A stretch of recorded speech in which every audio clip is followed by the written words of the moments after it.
Assalomu alaykum aziz yurtdoshlar. 9 may hammangizni xotira va qadrlash kunlari bilan tabriklaymiz. Xudo xolasa azon bilan savdomizni boshladik.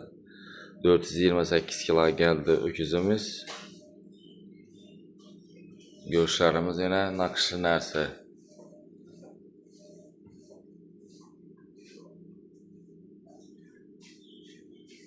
Dükkanımız açık.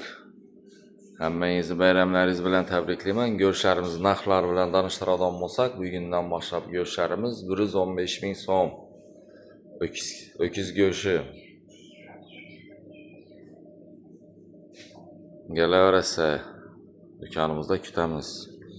İcallarımızın narxlari 85 ming so'mdan bo'ldi. Yana shashliklarimiz ham bor.